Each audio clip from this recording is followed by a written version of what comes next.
So the structure of the essay should be as follows. The introduction with a quotation anecdote. Name 2 or 3 historians or academics who have worked on this topic. Define the terms of the question. Identify the key assumptions and set out your argument. So you can use the structure. This essay posits that. I argue that. I contend.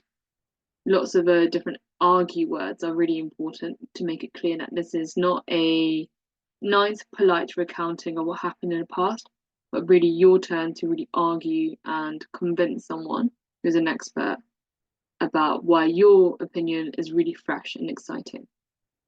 And just briefly on the 2 or 3 historians that you might mention, you don't need to give their full names because you're limited on the word count. You can just say their surnames and that'll be fine.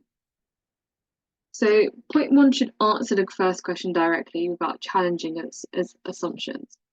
So you should begin this paragraph by considering methodological assumptions. So in this context, how do we find the sources to analyze civilizations, especially during and after they've collapsed? Because if the civilizations themselves are not existing anymore, how can their sources also be existing or have been produced?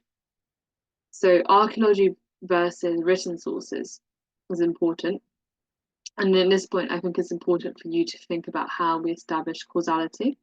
How do we say that this factor, for example, the ecological decline in the Mayan Empire, how did that cause the empire to collapse? Point 2 should give good, clear examples of how civilizations collapse and the factors most important for this. So in many ways, points 1 and point 2 are going to be easiest parts to answer, and there's lots of evidence and sources and reading from the first 2 theory videos that you can turn to for this. And just to make it clear, I've said point 1 and point 2 rather than paragraph 1 and paragraph 2 because this is going to give you a lot more space to have short paragraphs. If you look at the previous prize winners, they don't have huge paragraphs going 1, 2, 3, 4, 5 like previous, like an essay style, exam style question, but they've really made each paragraph quite short and really analytical, and they've always analysed the question consistently throughout their essay. Point 3 should start to point out the assumptions within the question, and this should, really build upon the argument that you've come up with.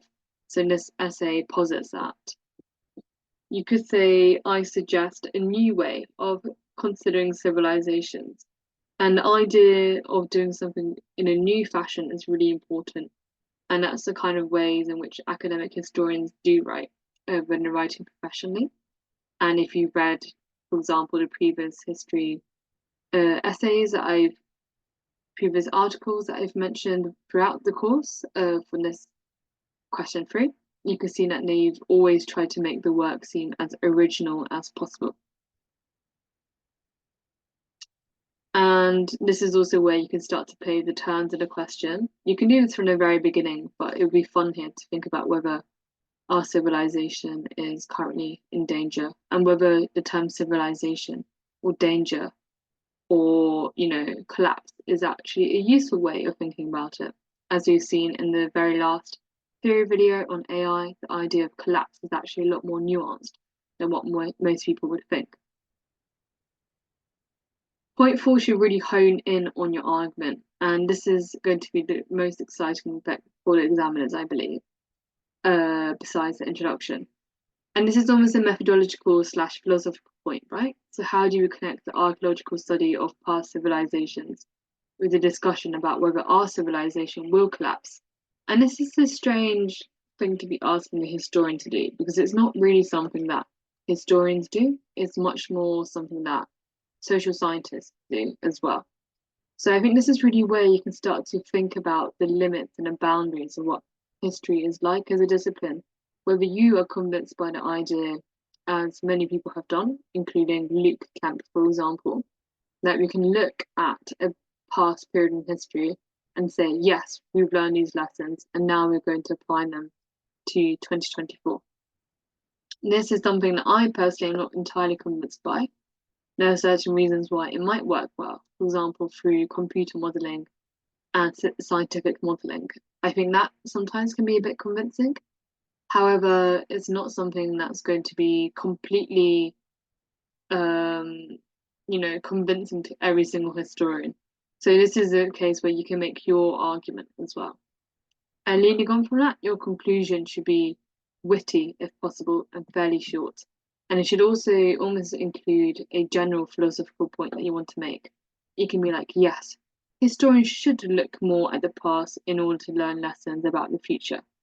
Or you could say, no, historians should not be doing that at all.